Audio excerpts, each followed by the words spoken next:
السلام عليكم، معكم قناة تحليلاتكم. انتقال نجمنا المصري عمر مرموش طبعا لاعب أنترلخت فرانكفورت الألماني إلى نادي مانشستر سيتي الإنجليزي. قيمة العقد ومدة العقد والتفاصيل كاملة في البداية.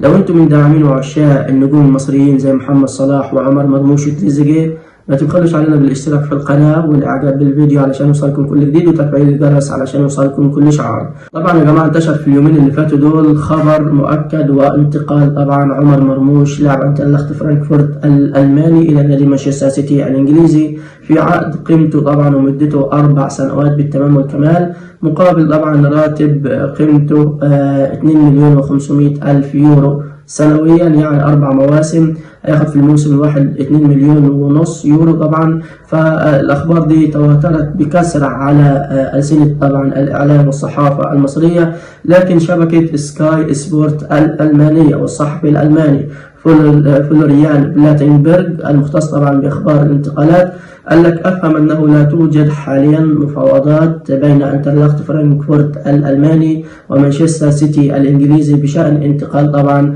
اللاعب عمر مرموش، على الرغم من التقارير التي أشارت طبعا التقارير المصرية. ولم يتلقى أنترلخت أي عرض لمرموش حتى الآن، كما أنه لم يتلقى طبعا النادي أي معلومات من جانب عمر مرموش حتى الآن تشير إلى رغبته طبعا في الانتقال خلال الأيام القليلة المقبلة. وتألق طبعا ملحوظ لعمر مرموش الموسم ده مع أنترلخت فرانكفورت في الدوري الألماني، مما جعل طبعا في وصافة هدافي الدوري الألماني حتى الآن برصيد 13 هدف، سجل 13 هدف مع فرانكفورت في النص الأول حد الآن من الدوري الألماني، مما طبعا زي ما قلنا جعل في الوصافة في ترتيب هدافي الدوري الألماني خلف صاحب الصدارة اللي هو الإنجليزي هاري كين.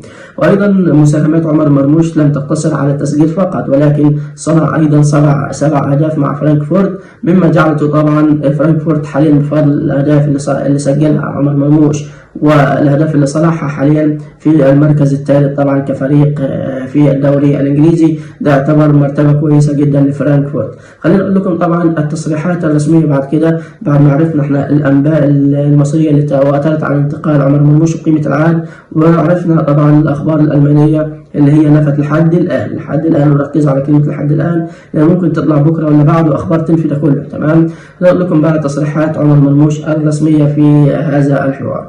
طبعا فإن عمر مرموش طبعا رد على أنباء انتقال للنادي الإنجليزي قائلا: سأقدم كل شيء من أجل طبعا أنترلخت فرانكفورت هذا الموسم في كل مباراة أخذها، ولا أفكر في الانتقال إلى أي نادي حاليا. أريد أن أعيش هنا طبعا، والآن أستمتع بوقتي في فرانكفورت. وقال لك طبعا: أشعر بأنني في حالة جيدة هنا. أنترلخت فرانكفورت آمن بقدراتي طبعا ومنحني الثقة. انتباهي وتركيزي ينصب بالكامل على الموسم الحالي، وأريد الاستمرار في تقديم أفضل ما لدي حتى نقول طبعا أو نقوم في نهاية الموسم لقد حققنا طبعا إنجازا رائعا. أنا أتوقع يا جماعة أن لحد الآن لو في مثلا أنباء أو في مفاوضات بين مانشستر سيتي وعمر مرموش، ولكن لم ترتقي إلى مصادر طبعا أو محادثات رسمية بين الفريقين سواء مانشستر سيتي وأنترلخت فرانكفورت. ممكن مثلا تكون جات عروض لعمر مرموش من تحت لتحت